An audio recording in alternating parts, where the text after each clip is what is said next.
Marcos capítulo 12, a partir do versículo 28, diz assim: Um dos mestres da lei aproximou-se e os ouviu discutindo.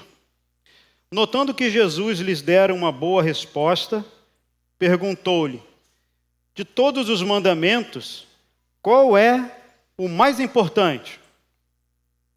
Respondeu Jesus: O mais importante é este: Ouça, ó Israel, o Senhor, o nosso Deus, o Senhor é o único Senhor. Ame o Senhor, o seu Deus, de todo o seu coração, de toda a sua alma e de todo o seu entendimento e de todas as suas forças. O segundo é este: ame o seu próximo como a si mesmo. Não existe mandamento maior do que estes. Senhor, está aqui a tua palavra. Peço que o Senhor ilumine os olhos do nosso coração para percebê-la e para vivê-la acima de tudo, Senhor, para a glória do teu nome. Amém. Irmãos, eu hoje confesso que eu vou dar uma copiada no nosso querido Moacir.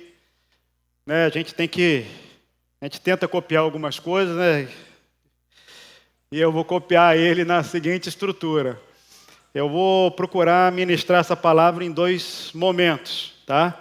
Então, eu vou compartilhar uma parte dela neste encontro, neste domingo, e se Deus permitir, no próximo encontro, eu termino com a segunda fase, a segunda parte do que Jesus colocou aqui como fundamento. Então, queridos, você tem que entender aqui um pouco dessa palavra tão preciosa do Senhor. Eu estou lendo as Escrituras recentemente e acaba que o Espírito Santo vai nos conduzindo. Eu comecei a me atentar para as perguntas que fizeram para Jesus.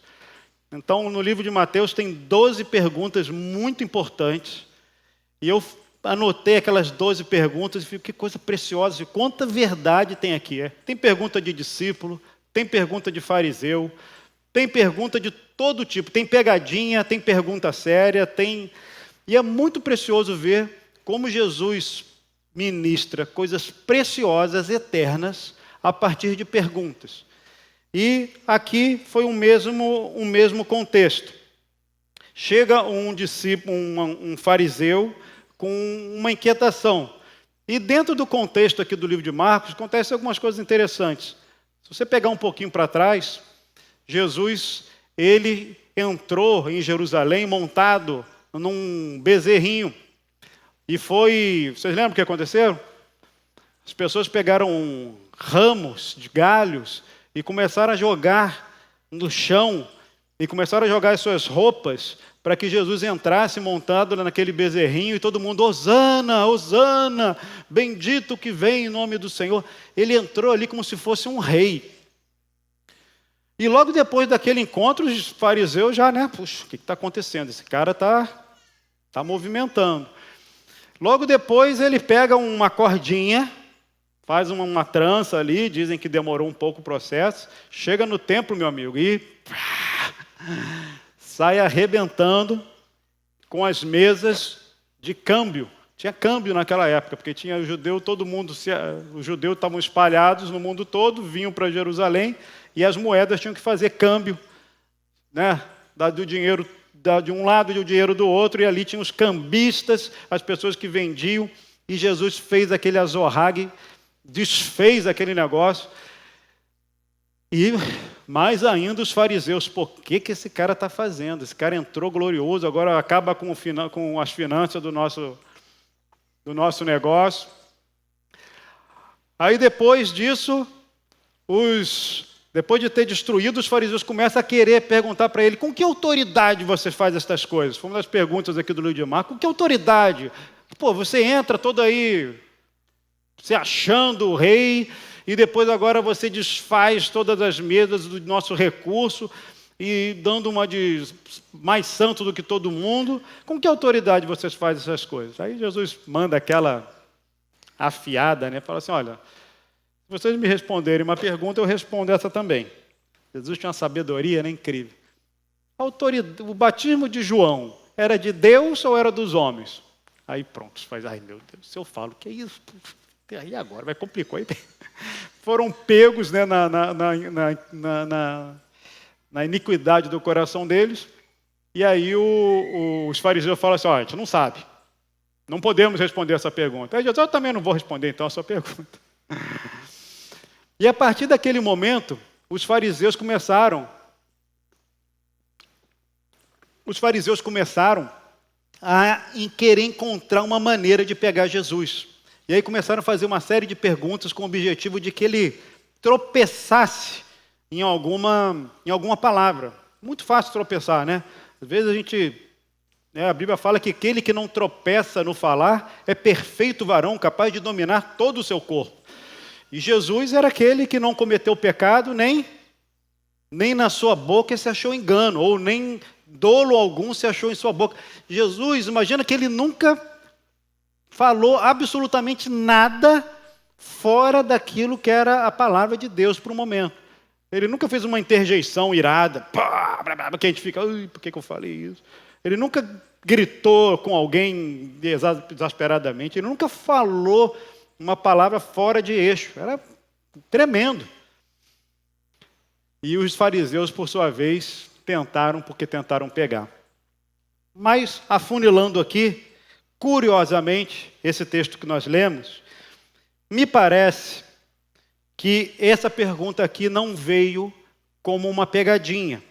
Pelo menos no livro de Marcos demonstra isso, porque eles vêm ali com as pegadinhas nas perguntas, falando a respeito do pagamento de imposto, depois a respeito da ressurreição. E quando chega aqui, esse mestre da lei, ele parece que faz uma pergunta real para Jesus. Tanto que na parte final do texto que a gente não leu, Jesus acaba elogiando ele e fala, você não está longe do reino não. Mas vamos voltar aqui para essa pergunta preciosa. O fariseu, ele percebe que Jesus está respondendo tudo com uma sabedoria que ninguém nunca respondeu. Ninguém nunca falou como esse homem, né? Não sei se vocês lembram quando mandaram prender Jesus, os fariseus mandaram prender Jesus, os guardas prender, aí depois voltam os guardas. Aí os fariseus, por que vocês não prenderam ele? Ele falou, ninguém nunca jamais falou como esse homem. Nós não conseguimos prender. Não tinha como, o cara estava falando ali de um jeito. Então esse homem fariseu, ele viu Jesus falando e falou, opa, eu tenho que aproveitar. E essa pergunta não era uma pergunta absolutamente nova nos tempos de Jesus. Existia já um conceito de pensar em resumir um pouco o que a gente convencionou chamar de Velho Testamento, que são os 39 livros do VT. Então esse cara chega para Jesus, esse mestre da lei, se aproxima e pergunta assim, de todos os mandamentos, qual é o mais importante? Queridos, olha que coisa preciosa. Nós conseguimos ter de Jesus sabe aquela coisa que você espreme, sai a gota, a coisa mais importante. Jesus fez um resumo. Ele conseguiu pegar tudo e encaixou em uma pequeníssima porção das Escrituras e falou, olha, esse é o ponto principal. Esse é o resumo. Esse aqui é o que, se você guardar, se você entender, se você viver, você cumpre tudo. E eu não sei se vocês sabem, mas tem mandamento pra caramba. Tem mandamento para tudo. Que roupa que você veste, como é que você vai, o que você vai comer, como que você vai andar. Tudo tem um mandamento. Você lê Levítico ali, você fica... Êxodo também. É muito mandamento.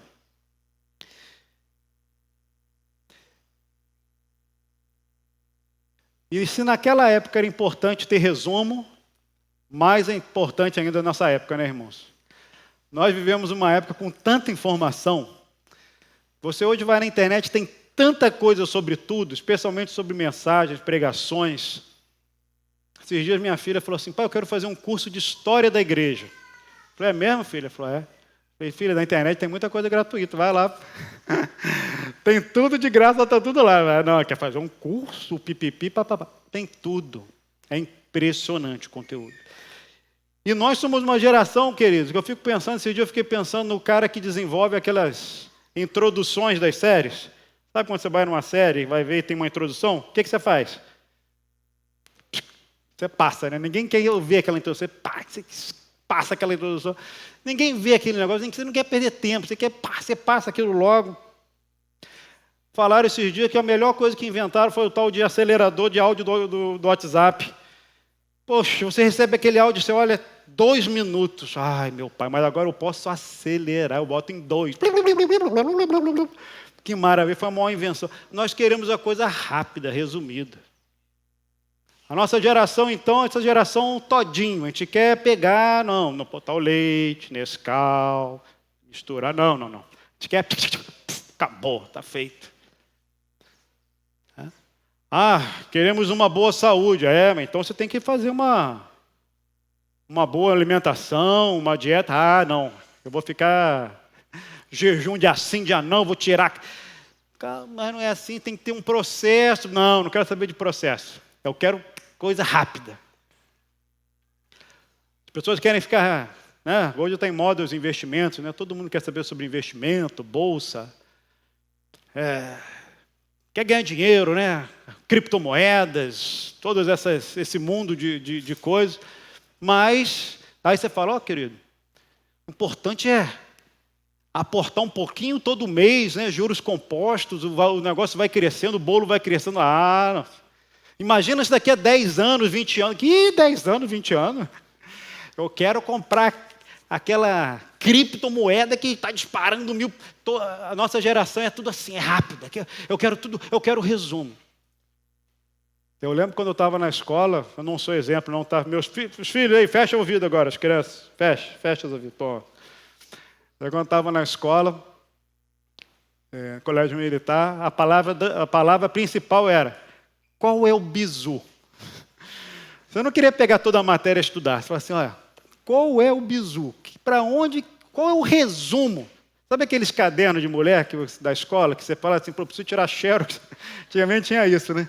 Eu preciso tirar xerox do caderno daquela irmãzinha, daquela menina, que aquela menina ela copia tudo. É o caderno bisurado. Eu não vou pegar todo o material, eu vou na boa. Pá.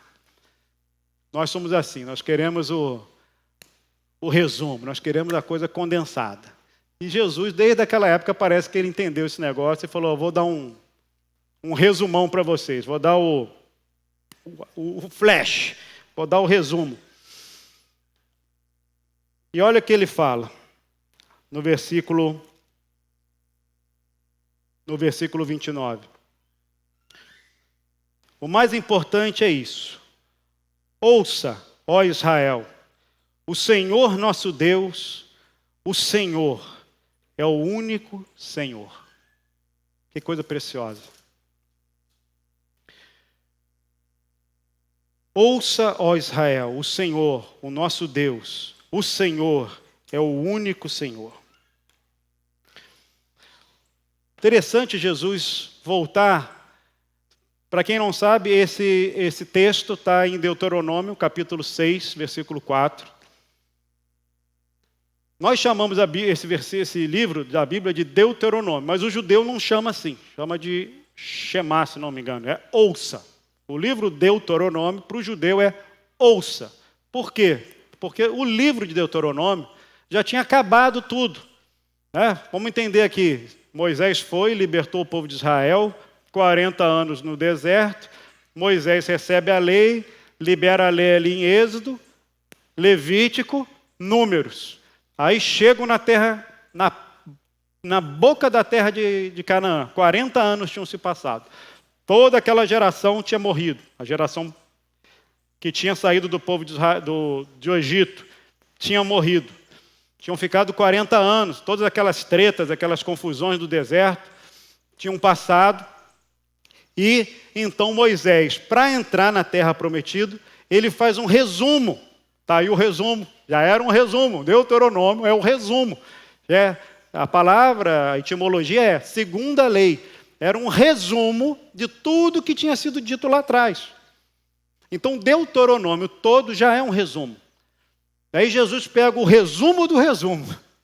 Ele vai ali no ponto. ele fala e pega um versículo específico, esse capítulo, no capítulo 6, versículo 4, e fala: ouça, ó Israel, ouça, ó Israel, o Senhor, nosso Deus, o Senhor é o único Senhor. Nós cantamos aqui, né? Grande é o Senhor. Agora está com... Ouça, ó Israel, o Senhor, nosso Deus é o único, o Senhor é o único Senhor. Agora, interessante, irmãos, veja bem, essa primeira afirmação, ouça, ó Israel, ela é um mandamento? Ouça, ó Israel, o Senhor, nosso Deus, o Senhor é o único Senhor. Ela é um mandamento? Vamos pensar que o ouça é só uma força ali para a pessoa, ó, se liga, né? Mas a afirmação é um mandamento? Não. Não tem nenhuma ordem nessa afirmação. O Senhor, nosso Deus, o Senhor é o único Senhor. É uma afirmação, é uma palavra, é um statement, olha, existe uma verdade que vocês precisam conhecer. O mandamento vem depois.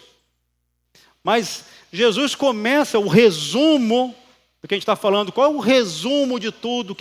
Qual é o suprassumo do que a gente pode entender da palavra? E o resumo que Jesus falou, olha, ouça, ó Israel, abre seus ouvidos. O Senhor é o nosso Deus. Só Ele é Senhor sobre tudo. Amém? Parece uma coisa óbvia para nós hoje, mas imagina naquele contexto. Tantos deuses no Egito, aquela confusão toda. Passa ali no deserto, vai entrar em Canaã, paganismo para todo lado, e Moisés precisava inculcar na mente daquele povo: o Senhor, nosso Deus, é o único Senhor. Então, queridos, esse resumo de Jesus, que aparentemente ele está resumindo o mandamento, ele começa então com uma afirmação. E essa afirmação não apela para a sua obediência, porque você não consegue obedecer essa frase. Você precisa crer. Você precisa confiar. Você precisa acreditar nisso. Você precisa acreditar que Deus é o único Deus e que Ele é Senhor sobre tudo, um Senhor soberano. Eu preciso falar, puxa, é verdade, é isso. Então eu creio.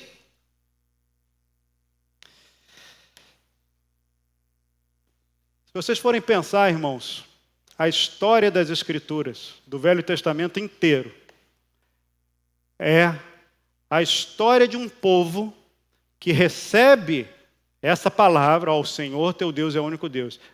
Recebe esse entendimento, fala, você precisa falar com os teus filhos, depois eu vou falar sobre isso. E começa a andar, viver, tocar a vida. E aí começa. Deu 2 passos, meu amigo. E tem um Deus ali, ó, o Deus das colheitas. Poxa, esse Deus é poderoso. Cara, por incrível que pareça, o povo de Israel, por muito pouco, vocês lembram a história? Por muito pouco, ele largava essa verdade de Deus, o único Deus, e entrava por um caminho de idolatria. Aí o que Deus fazia? Enviava profetas. Gente, ouça, ó a palavra, vocês estão se desviando. Aí alguns se arrependiam, alguns se convertiam, voltavam. Aí passava um tempo, o que acontecia? Voltava. Falei, mas não é possível, esse povo não aprende. Aí Deus mandava profeta, mandava disciplina, mandava foco para que eles voltassem. E aí eles voltavam. Irmãos, 2000 anos de história, um pouco menos, né? 1.600 anos, quase 1.500 anos com essa história desses altos e baixos, a ponto de historiadores, quando pegavam ruínas arqueológicas do povo de Israel no período pré-exílico, tinham dúvidas se eles eram um povo monoteísta, porque no meio das coisas dele tinha um monte de ídolos. Aí você fala assim, pô, será que isso é verdade? Só ler a Bíblia. Eles tinham ídolos para tudo quanto é lado. Lembra quando entrava um rei e falava assim, o rei foi bom, mas não tirou os postes ídolos. Esse rei foi ruim, sacrificou seus filhos para os outros deuses. O rei de Israel sacrificava os filhos. Enfim, a história do povo de Israel é a história de confronto de Deus, mostrando a realidade dessa afirmação, desse grande resumo, e as inconstâncias do povo, que às vezes a gente olha e fala, eu não tenho nada a ver com isso, esses são aqueles mulambão lá do povo de Israel, eu sou diferente, mas tudo bem. E eles ficam ali, ó, até que Deus decide então mandar uma disciplina pesada. Ele falou, olha, acabou.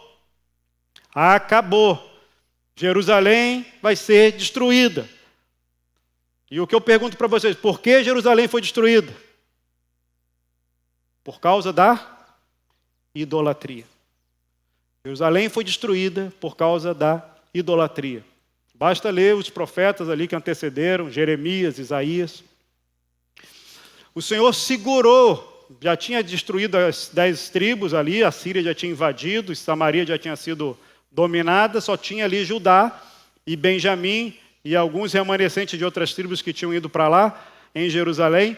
Mas o fato é que Jeremias pregou 40 anos arrependimento.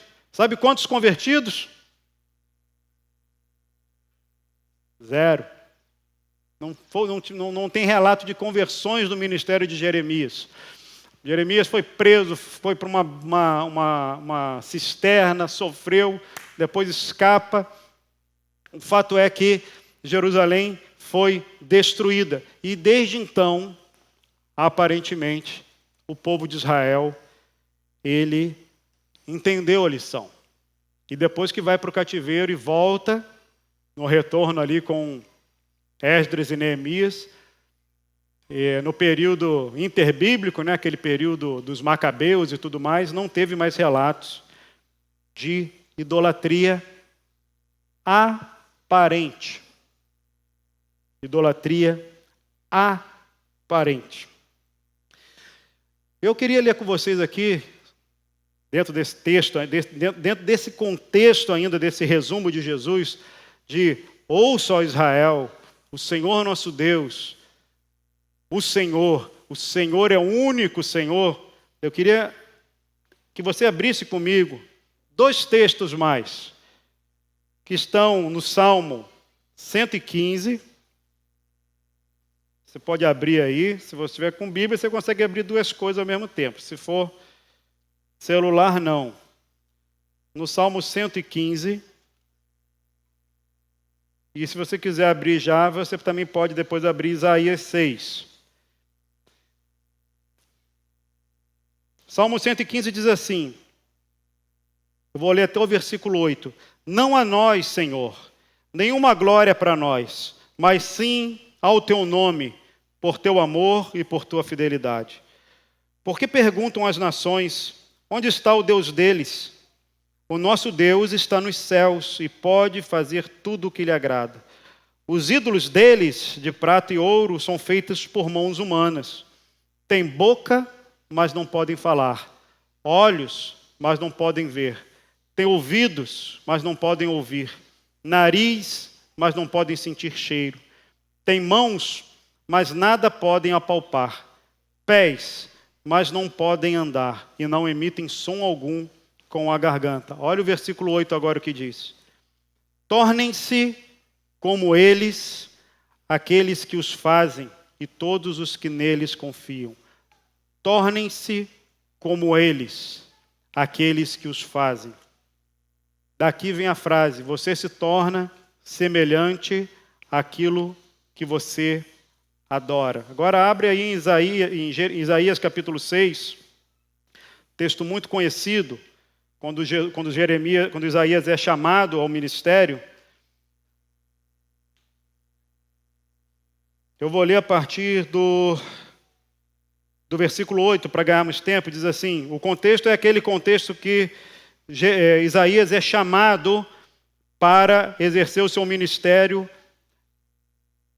na corte, ainda do rei Uzias, assim que ele tinha morrido, depois foi o chamado dele, e ele ministrou ali naquele período, a partir do versículo 8, vamos ler a partir do versículo 6, diz assim, logo um dos serafins voou até mim, trazendo uma brasa viva, que havia tirado do altar com uma tenaz.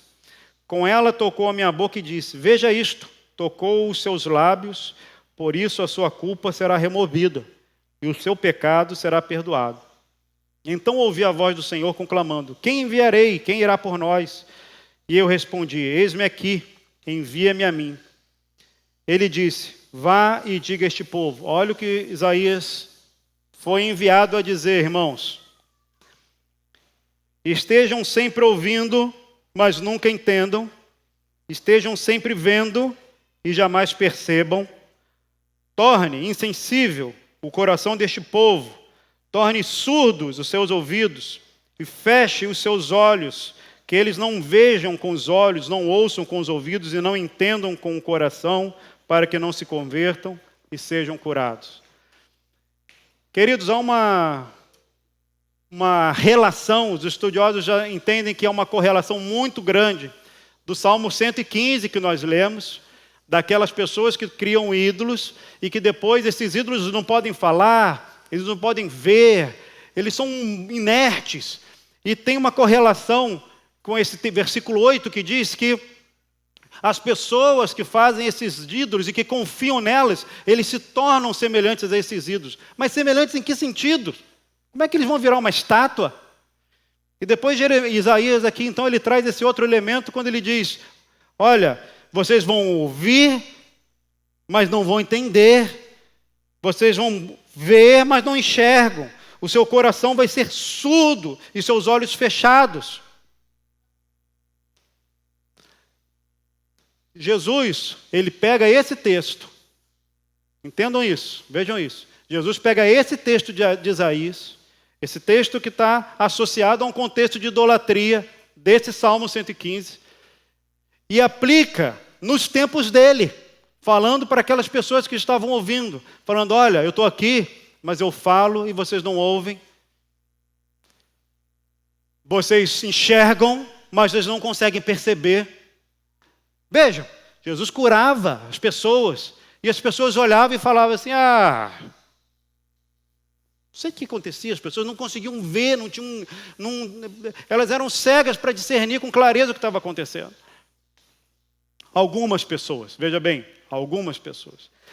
Então a correlação que eu faço aqui com esses dois textos do Velho Testamento e com essa pregação de Jesus é que o conceito da idolatria, o conceito do desvio do nosso coração a essa afirmação que Jesus falou: ouça, ó Israel, o Senhor nosso Deus, o Senhor é o único Senhor, ela continua hoje, nos dias de hoje. Nós não escapamos dela porque a gente não tem uma Mariazinha, um santo, São José, lá na nossa casa que a gente faz um sinal e que a gente se prostra diante desse ídolo.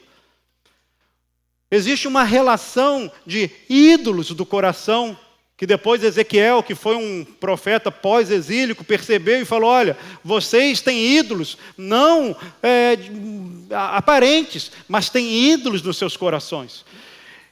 Veja, se você pegar essa primeira afirmação, olha, você precisa de um único Deus, e você perceber que você tem ídolo, a primeira afirmação cai por terra. E você já se vê assim: lascou-se. Nem é um mandamento ainda, e eu já não estou conseguindo cumprir.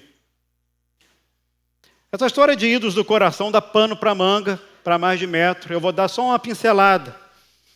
Mas veja, tudo que nós confiamos, tudo que nós temos grande apreço, nós fazemos qualquer coisa por isso.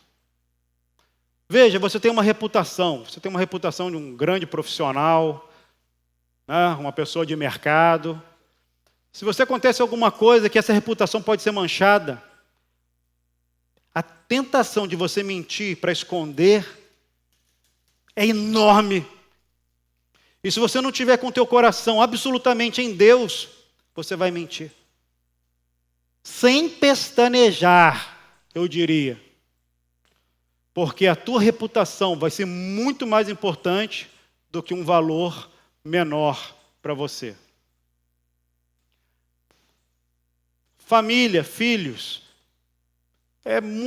A gente quando tem filhos, eu tenho um monte, a gente se dedica, a gente ama, a gente busca fazer as coisas boas para os nossos filhos.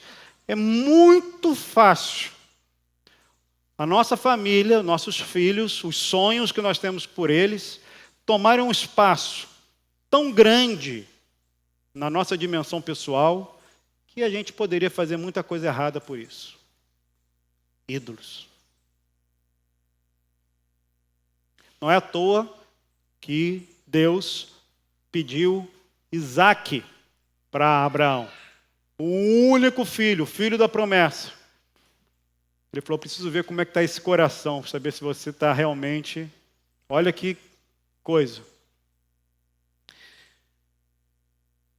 Dinheiro, nem se fala, porque o dinheiro é um Deus em sua essência. Não o dinheiro em si. Você não pega uma nota de dinheiro e fica, oh, dinheiro, eu te adoro.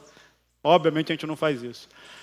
Mas o dinheiro não te traz alegria, o dinheiro não te traz prazer, o dinheiro não te traz grande conforto e confiança. Você com muito dinheiro, você não fica, poxa, se eu tiver X, eu vou estar absolutamente confiante, porque eu estou tranquilo, agora eu estou confortável. Toda a glória a ti, ó dinheiro. É muito fácil nós termos uma confiança em coisas que não são imagens, mas que ocupam o lugar de Deus no nosso coração. E eu vou te dizer, queridos, pensa aí você, mas a luta de Deus contigo é igual a luta com o povo de Israel. É Deus falando contigo muitas e muitas vezes, poxa, acorda, cara, você está fora. Você está com o teu coração fora de mim, acorda. E agora um último alerta dentro desse tema. Você se torna semelhante a eles. Salmo 115, versículo 8. Você se torna semelhante a eles. O que o texto está dizendo, naquele aspecto, é que eles têm boca, mas não falam. Está igual quem teve Covid. Come, mas não sente gosto. Tem garganta, tem língua, mas não consegue falar. Queridos, atentem para isso. A impureza do nosso coração com alguma coisa que não seja o Senhor, ela progressivamente causa uma insensibilidade espiritual. Você perde a sua capacidade de ver, você perde a sua capacidade de sentir, você perde a sua capacidade de falar, você fica mudo, enrijecido, seco. Por quê? Porque os nossos sentidos espirituais ficaram embotados. Queridos, que o Senhor tenha misericórdia de nós. Atente para nós, tenha misericórdia das nossas vidas. Porque a pior coisa que existe é a insensibilidade espiritual. Por quê? Porque o profeta vai na tua direção. As escrituras, você vai ler as escrituras. Alguém vai falar alguma coisa com você, mas você não vai perceber nada. Você vai ser indiferente. E sabe qual é o pior do pior do pior? É a hora que Deus fala assim, um salmo, não sei exatamente qual. Quis andar em seus próprios caminhos. Deixei-o.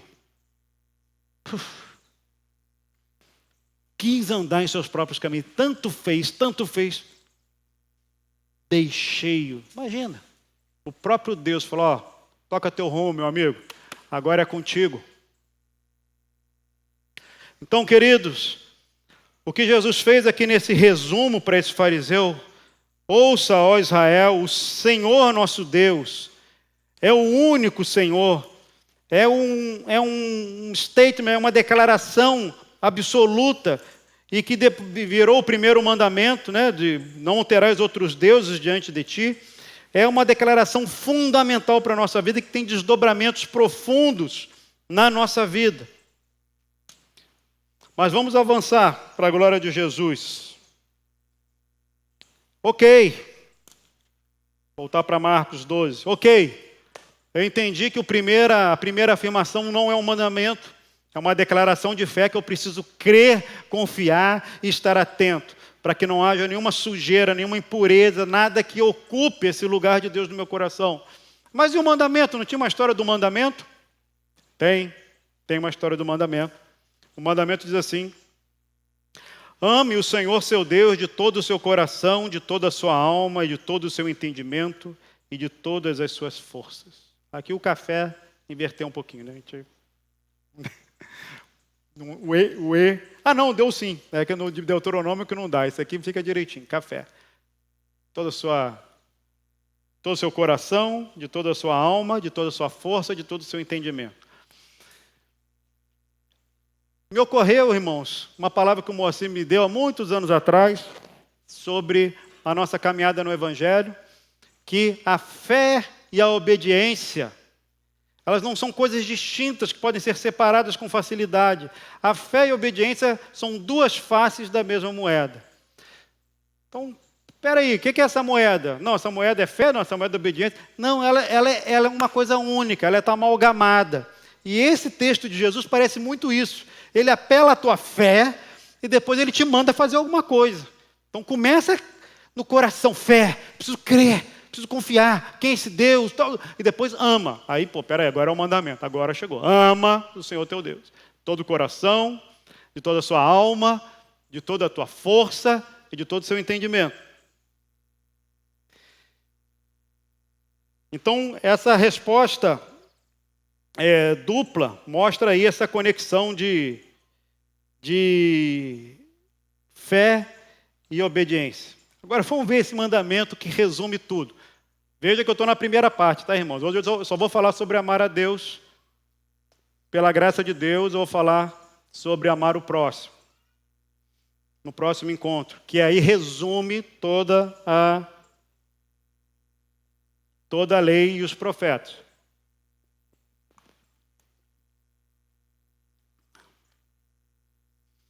Que coisa simples, irmãos. Qual mandamento você tem que fazer? Ama a Deus. Qualquer criança vai guardar isso aí. O que você precisa fazer, Rebeca? Amar a Deus. O que você precisa fazer, Fabiola? Amar a Deus. O que você precisa fazer, Rodrigo? Amar a Deus. Amar a Deus simples. Só precisa amar a Deus. Poxa, mas o resumo de tudo é amar a Deus. Vamos então destrinchar um pouco isso aqui, ver o que a gente pode aplicar, como a gente pode cooperar aqui nesse processo, desse mandamento tão precioso, que é a contrapartida à nossa fé. Eu creio e agora então eu me direciono a amar.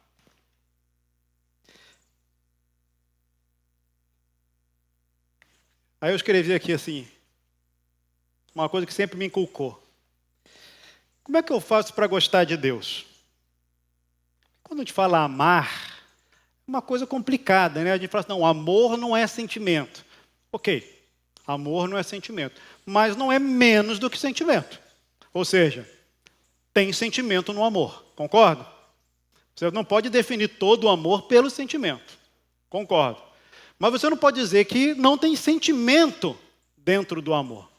A pergunta que eu faço é, como que eu faço para gostar de Deus? Hã?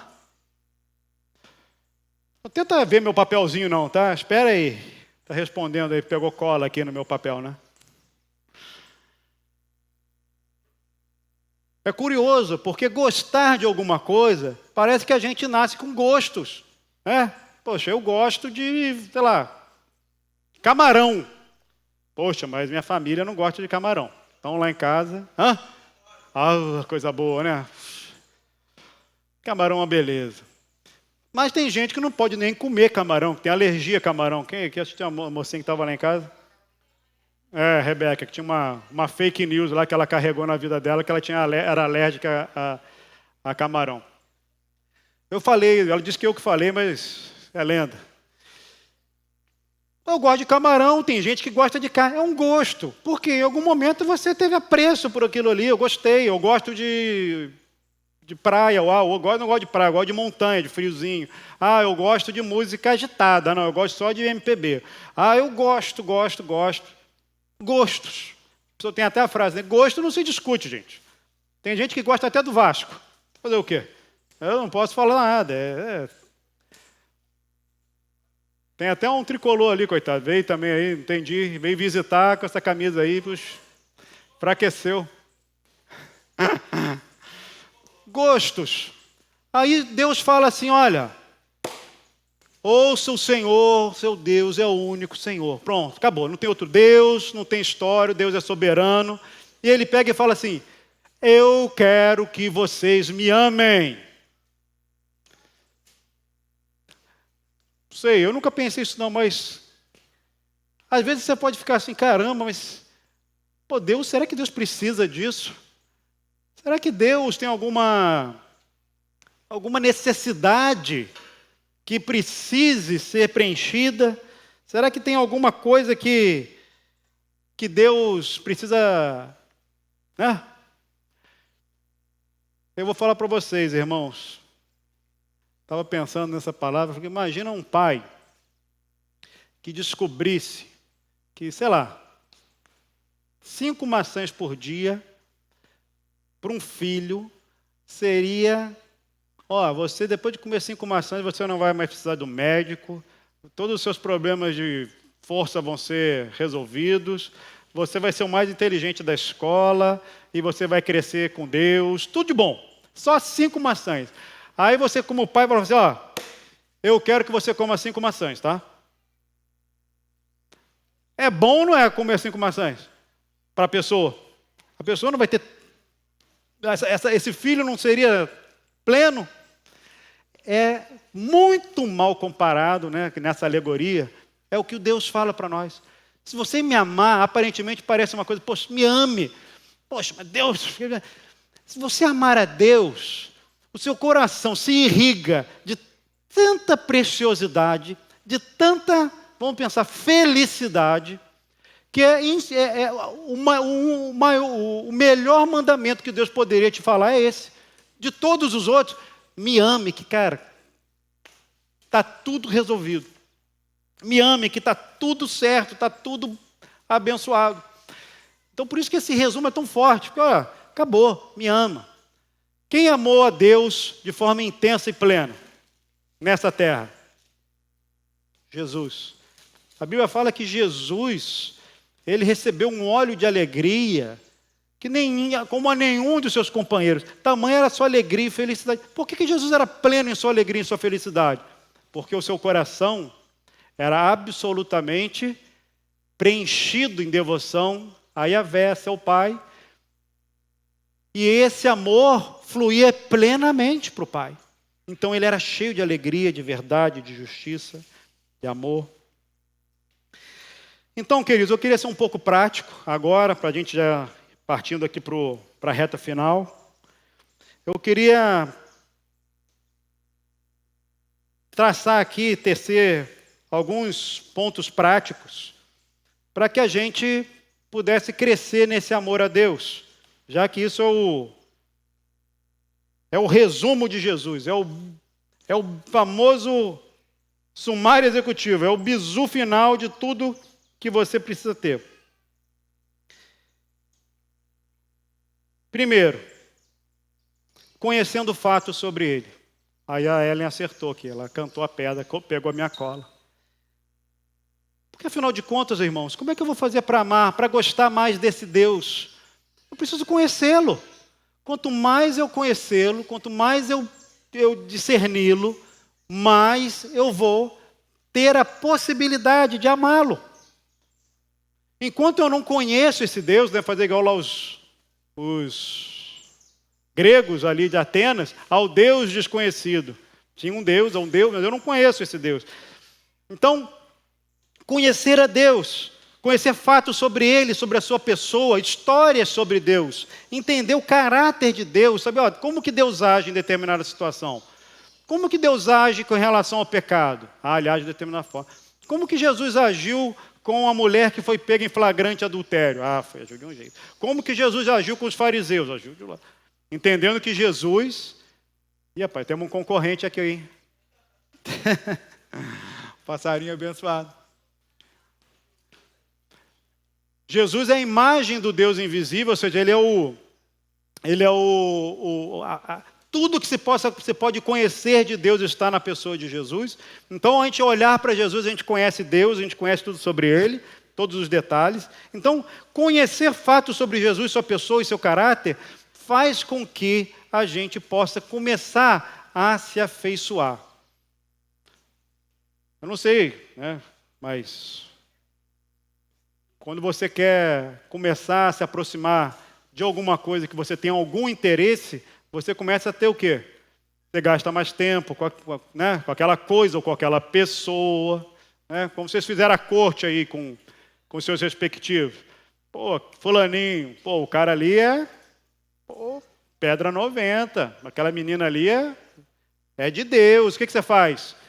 Fica um pouco mais perto, ou uma determinada coisa, ou uma determinada área do conhecimento. Poxa, eu preciso conhecer mais sobre finanças, criptomoeda que está na moda. O que você precisa fazer? Pô, eu preciso ler um pouco, ouvir. Quem que conhece sobre isso? Ouvi dizer que o Rodrigão é especialista em criptomoeda. Rodrigão, posso ir na sua casa tomar aquele negocinho lá que a gente gosta? Pode, vem aqui. Opa, vamos lá. Rodrigão, explica aí tudo sobre... Até parece, só sabe sobre passarinho, mais nada. Enfim, você vai se aproximar, você vai tomar conhecimento. Então, não tem mágica nessa história. Queremos amar a Deus, a coisa mais importante, precisamos conhecer a Deus. Ouvir sobre Deus. Segunda coisa, reconheça a sua soberania e a sua providência. Veja essa afirmação: o Senhor nosso Deus é o Senhor sobre todas as coisas. O Josemar aqui, na abordagem dele, aqui ele falou, nos céus, na terra, no mar, e se tiver algum outro lugar, ali também, Deus é Senhor. Aí você nasce numa determinada família, que tem lá um monte de problema, você fala, pô Deus, não é possível. Por que eu caí nessa família? Vem cá, Deus é soberano ou não é? É soberano para algumas coisas, né? Para outras, Deus trata você de forma aleatória. Poxa, mas por que eu nasci de determinada forma? Poxa, eu vejo lá, as pessoas são diferentes, eu sou assim. Poxa, Deus, por que o Senhor me fez assim? Deus é soberano? Não é o Criador de todas as coisas? Poxa, Senhor, nasci no Brasil, na era do PT. Nasceu, agradece a Deus. Ou seja, muitas das circunstâncias que a gente vive no nosso meio são absolutamente, entre aspas, aleatórias, não estão no teu controle. Estão debaixo da providência divina desse Senhor que nós falamos. Grande é o Senhor, nanana. Mas aí, quando acontece alguma coisa fora do nosso eixo, pronto. Aí já começa a inquietação, começa o sofrimento, começa a dúvida, começa a apurrinhação. Poxa, mas se você quer começar a entender o amor a Deus, você precisa entender que existe uma soberania divina. Não vou entrar em teologia sobre esse assunto, mas o fato é que a palavra é soberania.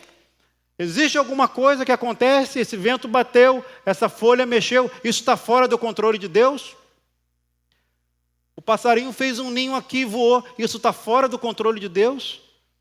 Aí Jesus fala, e você acha que Deus está interessado em vento, em folha, em pardal?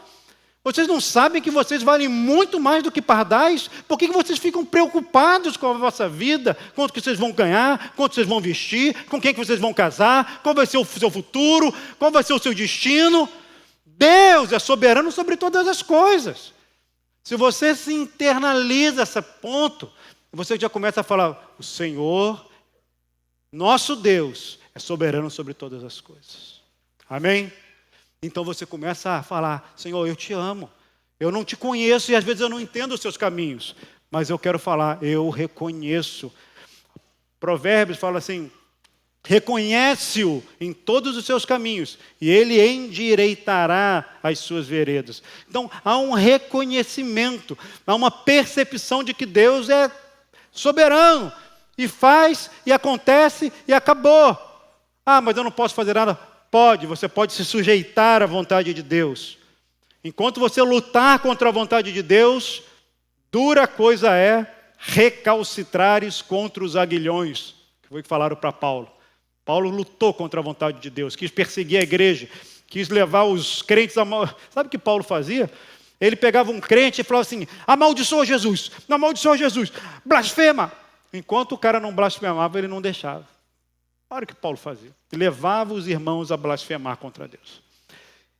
E Deus falou para ele, você dura coisa é recalcitrares contra os aguilhões. Recalcitrar contra os aguilhões é uma figura de um boi brabo pulando com finca nele. É uma luta, é uma peleja com você sendo fincado. E Paulo querendo fazer isso contra a vontade de Deus. O que precisou para Paulo? Luz brilhou, aquela confusão toda, fica cego. Não dá para brigar com Deus, irmãos. Queremos amar a Deus, reconheça a sua soberania e sua providência na sua família, nas circunstâncias da sua vida, no seu corpo, na sua saúde, nas suas finanças. Eu anotei aqui, lembrei. Forrest Gump, não sei quantos viram, um clássico. Lembra do Tenente Dan? Lembra? O Tenente Dan, ele na guerra do Vietnã, ele perdeu as pernas. Nunca vi um negócio tão bem feito, um ator ficar sem as pernas no filme, que era igualzinho. E ele ficou revoltado com aquela perda das pernas. Ele virou um bêbado, virou um alcoólatra, ele fica revoltado. E por que isso acontece? Por que isso aconteceu comigo? Era muito melhor eu ter morrido. Por que eu perdi as pernas? E aí depois ele vê na televisão o Forrest Gump numa ocasião e vai encontrar com ele, tem toda lá o desenrolar da história, mas numa determinada cena épica, eles estão num barco e eles criaram uma empresa de pesca de camarão. Camarão de novo aí. De novo. Aí, Flavinha, hoje, hein? Eles criaram uma empresa de camarão e estavam lá batalhando e tal, pescava, não pegava nada, um sofrimento danado. E aí um dia na pesca, vem uma tempestade assim, bizarra, que nunca tinha tido antes. O Tenente Dan sobe lá na ponta do mastro e fica, eu te desafio, Deus, eu não aguento. Ele entra numa batalha com Deus. É muito interessante, porque ali ele é aleijado e ele ali, só isso que você consegue fazer, manda mais raio, eu quero mais. E fica naquela luta com Deus, até que ele, em algum momento, ele tem ali uma percepção, ele cai na água, a coisa toda, uma série de coisas acontece, mas depois ele parece que ele entra exatamente nessa dimensão de, Senhor, claro, não foi bem assim, né? No filme não tem essa proposta, mas como se ele tivesse tido uma reconciliação com Deus. E curiosamente, nesse filme, o que era para ser uma desgraça completa, né? Todos os barcos concorrentes foram quebrados, os barcos que pescavam camarão, só ficou o barco dele. E a partir daí, então, ele cria a empresa dele de pesca de camarão, começa a prosperar e eles ficam muito ricos. A partir daquele momento de crise. Veja bem, se eu estou usando isso como uma figura de que coisas acontecem e que nos torna tristes e sem entender, às vezes nós reclamamos com Deus. Mas se nós queremos aprender o que Jesus falou de amar a Deus, entenda que Deus é soberano, queridos. E que a nossa vida é conduzida para Ele. Amém? Então eu falei sobre conhecendo a Deus, falei sobre reconhecer a sua soberania e providência. E uma terceira coisa é não dividir a sua vida. Você quer aprender a amar a Deus? Entenda uma coisa de uma vez por todas. Deus não é um compartimento que você coloca Ele em algum lugar no seu tempo e na sua história. Não tenta domesticar Deus. Não acha que Deus é uma coisinha que você coloca e fala assim, agora eu tenho uma reunião. Aí você vai lá, Senhor. Agora eu tenho com geral, vou até levantar a mão hoje, Senhor. Aleluia, pá. Aí depois o dia começa. Aí a segunda-feira começa. E como é que começa a segunda-feira? Agora comigo, Senhor. Agora eu trabalho, eu estudo, eu toco a minha vida. E Deus? Não, Deus A célula só é quinta-feira. Não, Deus é... Entendam que se a afirmação de Jesus de amar a Deus com todo o seu coração, com toda a sua força, com toda a sua alma e com todo o seu entendimento, é trazer Deus para todas as dimensões da sua vida. Então, o seu trabalho não é um trabalho. Você ali é um momento onde você está com Deus fazendo alguma coisa para você ter renda. Ah, mas eu quero o meu trabalho. Traga Deus para o seu trabalho.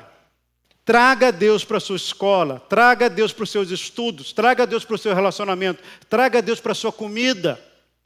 Para a forma que você come. Para a forma que você bebe. Eu tenho um primo, um dia, ele estava querendo foi tomar uma cerveja. Aí ele foi lá tomar uma cerveja. Aí ele falou, Rodrigo, eu oro e peço a Deus sempre para meu coração, para eu poder tomar o que eu posso tomar. Eu não faço isso de forma despreocupada, como se tudo fosse lícito e permitido. Não, eu faço isso como um momento de santidade, porque não dá para separar a vida. Como é que você se alimenta? Você se alimenta para a glória de Deus? Quando eu era criança, tinha 3 coisas que o crente não podia fazer: beber, fumar e jogar. Isso era o tabu do evangélico dos anos 80, início dos anos 90. Aí eu perguntava para minha mãe, mãe, por que o crente não pode fumar? Qual é o mandamento? Aí minha mãe falava assim, não pode fumar porque o cigarro faz mal e o corpo é o templo do Espírito Santo. Ah, então tudo que é para o corpo tem que ser bem cuidado. Né? Mas e hambúrguer? E Coca-Cola? E uma forma de alimentação totalmente fora de um padrão? Ah, não, mas aí não... Rodrigo, isso é outra coisa. É a mesma coisa, irmãos. A vida não pode ser separada. Você não tem uma vida aqui e uma vida depois. Tudo está patente aos olhos de Deus. Quando Deus fala que a gente precisa amar a Deus de todo o coração, força e entendimento, que é como se fosse assim, olha, a forma de você conseguir manter um coração puro, sem idolatria, é colocar Deus em tudo. Na forma que você come. Pô, mas daí é muito chato. Não, vai orar. A forma que você come, a forma que você bebe, a forma que você estuda. Ah, eu quero ficar rico. Eu preciso trabalhar muito. Se eu não trabalhar muito agora, acabou. Amém? Você orou? Está debaixo do plano de Deus? Essa é a vontade de Deus para você? Toca o barco. Agora, não lute contra os aguilhões de Deus. A sua vida vai ser um inferno. Não existe nada que separe a nossa vida. A nossa vida é toda anexada, tudo para a glória de Deus. Está aí o lema do nosso Cici, né, Sara? Vivendo para a glória de Deus. Por que nós estudamos? Por que estudamos matemática? Por que estudamos biologia? Por que estudamos? Para ver Deus, glorificar a Deus. Ah, eu achava que glorificar a Deus é só na hora do culto, para a gente glorificar. Aleluia, Deus, obrigado. Aí no trabalho não, no estudo não. Que coisa mais preciosa de você fazer um trabalho, um relatório e falar, obrigado, Senhor. Está muito bem feito, o Senhor fez um belo trabalho aqui através de mim. Então, conheça fatos sobre Deus, conheça a pessoa de Deus, reconheça a sua soberania. Não faça divisão na sua vida de que o que é santo e o que é espiritual. Trate a sua vida como um culto. Uma frase antiga que a gente falava, se a sua vida não é um culto, o seu culto não tem vida. Faça da sua vida um culto. Celebre a sua vida como um culto. Vai tomar café da manhã? Celebre ao Senhor. Vai sair para trabalhar? Celebre ao Senhor. E isso tem a ver com o último ponto, gratidão. Irmãos, isso aqui é um capítulo à parte. Dá para mais de metro para falar. Gratidão. Amar a Deus de todo o coração, de toda a alma, de todo o entendimento, tem uma forte correlação com a gratidão a Deus diante dessa soberania dele. Todo mundo tomou café hoje? Alguém está de jejum? Todo mundo tomou café? Como é bom tomar um cafezinho, né? Comeram a frutinha, comeram um bom pãozinho. Lá em casa teve um pãozinho lá, bom, manteiguinha, comeu uma broa de milho. Bom, né? Cafezinho, tomei um cafezinho expresso, porque não tinha lá o quadro. Aí, você celebrou o Senhor por isso? Você celebrou o Senhor porque a gente está aqui junto? Aí sim, nesse momento de celebração. Veja, a gratidão nos conecta automaticamente com essa grande soberania de Deus, essas permissões de Deus, positivas e às vezes negativas. Você celebra a Deus as suas vitórias? Você celebra a Deus as boas notas, Heitor? Você celebra a Deus as boas notas, Hélio? Você que é boa aluna? Senhor, glória ao teu nome pelo 9,5, Senhor. Celebrar a Deus pelas vitórias, celebrar a Deus pelo sustento, celebrar a Deus pela riqueza e celebrar também a Deus pela disciplina do Senhor. O Senhor é nosso Pai e disciplina todo filho a quem ama. A gratidão nos conecta a falar assim, um cântico que nós falamos, Deus, Tu és bom. Nada acontece na minha vida que seja ruim, porque o Senhor é bom. Se está acontecendo isso, eu te louvo. Você demonstra o seu amor a Deus. Confesso que é muito duro louvar e agradecer a Deus pela correção. Você, quando está sendo disciplinado, corrigido pela vida, pela igreja, pelas circunstâncias, é sempre muito duro, né? Perder um ente querido, uma situação na família difícil, uma situação de enfermidade, uma situação de perda financeira, uma situação de desafio. É duro. Mas, queridos, como que nós expressamos nosso amor a Deus de forma profunda? Senhor, não entendo, não consigo enxergar com clareza, mas levanto minhas mãos a Ti, Senhor, e Te agradeço por tudo que eu estou passando. E eu avanço para a glória do Teu nome. Queridos, o rosto do Pai dá um sorriso daqui a aqui para você. Fala assim, poxa. Então, queridos, eu falei sobre vários assuntos, né, dentro desse foco aqui do resumo de Jesus. E ouça, ó Israel, o Senhor nosso Deus é o único Senhor. Ame o Senhor, seu Deus, de todo o seu coração. Falei sobre a questão da idolatria, de nós nos tornarmos semelhantes aos ídolos, insensíveis. Falei que o mandamento de Deus para corrigir o nosso coração era amá-lo, e que para amá-lo eu preciso desenvolver algumas ações para que esse amor cresça no meu coração. Citei alguns, só para resumir. Conhecer a Deus, reconhecer sua soberania, ter uma vida integral, né, não ficar dividindo, e ser grato. E ser grato. Aí eu pergunto para vocês, irmãos, todos nós conseguimos viver assim? Todos nós conseguimos viver assim? Você consegue viver assim, dessa maneira? O seu coração é integral para Deus? Você percebe no seu coração algo que ocupe o lugar de Deus, que de alguma maneira te faz às vezes ser insensível para a voz dele? E aí nós nos vemos aqui com mais ou menos 3 tipos de pessoas. Né? O primeiro tipo é assim, ó, eu acredito em Deus, eu creio realmente em Deus, mas eu tenho uma consciência, falando aí e tal, do amor de Deus, de amar a Deus, eu não amo a Deus. Eu não amo a Deus. Eu sei que eu deveria amar a Deus, mas eu tenho que reconhecer que eu não amo a Deus. Nós podemos estar assim aqui. Hoje pode ter gente assim, nessa categoria. Crê em Deus, eu creio que Deus existe, creio em Jesus, mas sendo sincero e honesto, eu não amo a Deus de todo o meu coração. Um outro grupo que pode estar aqui é, eu creio em Deus, eu creio em Jesus e já amei a Deus de todo o meu coração. Eu já realmente amei a Deus. Meu coração era aquecido por Deus. Mas hoje, sendo bem honesto, eu me enquadro ali com aquela igreja de Éfeso do Apocalipse que falou: eu conheço as tuas obras, a tua perseverança, mas tenho, porém, contra ti que abandonaste o teu primeiro amor.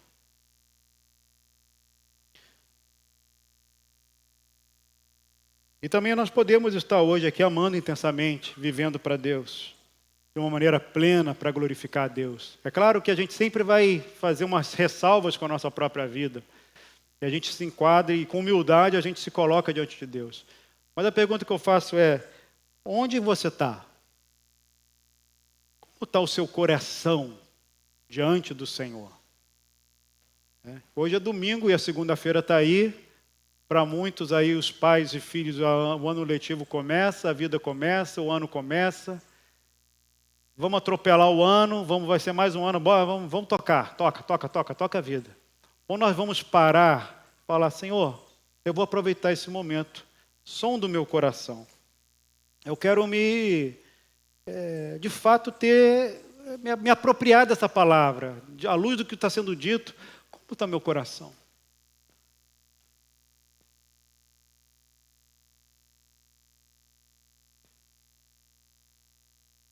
A verdade, irmãos, é que nós sempre precisamos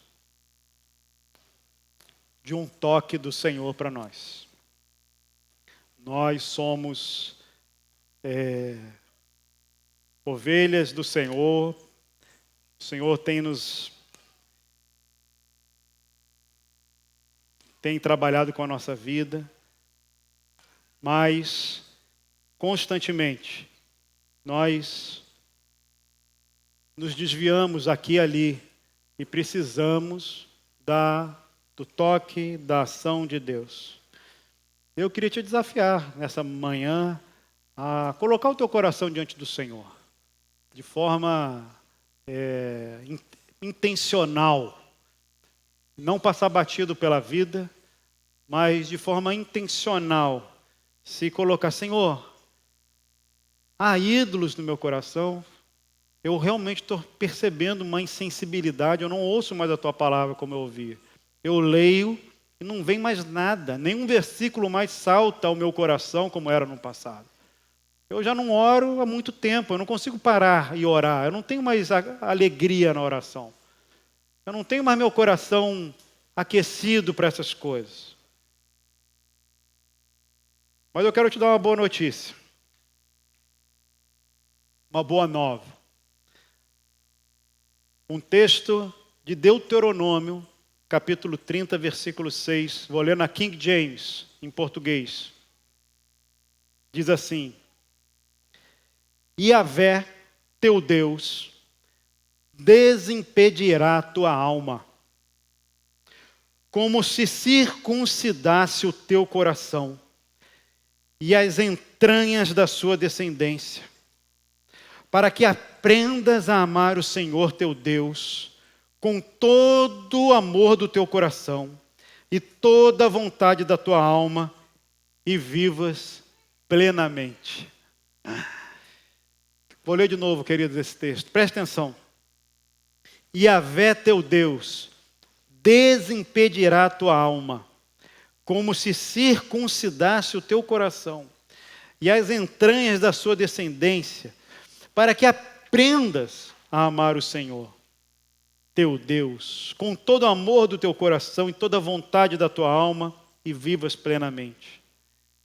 Queridos, o que a palavra está dizendo aqui? O Senhor Jesus, na cruz, Ele fez uma obra completa. E aquilo que era impossível para nós, a partir da obra completa dele, Ele fez hoje, nos dando um novo coração. A verdade é que sabe quem aqui que ama a Deus plenamente? Ninguém. Não está em nós esse poder. Nós podemos fazer exercícios na direção de Deus, mas se Ele não vier e não impedir, não desimpedir a nossa alma, tirar as impurezas e circuncidar o nosso coração, para que o nosso coração comece a gostar de Deus. Isso é impossível a nós não conseguimos sozinhos. Então o que eu quero dizer para você, para mim é, o Senhor sempre está com a gente nessa história. O Senhor não nos desampara. Você não precisa ficar meio desesperado. Ai meu Deus, e agora? Eu estou no amo, eu tenho idolatria. Pode ter tudo, pode ter. O Senhor vai falar contigo, o Senhor vai falar com o teu coração. Mas saiba que é o Senhor, pelo poder do Espírito Santo, que vem, que toca e que tira aquilo que precisa ser tirado do teu coração, para te colocar num momento de consagração a Deus. Amém? Eu queria orar por você.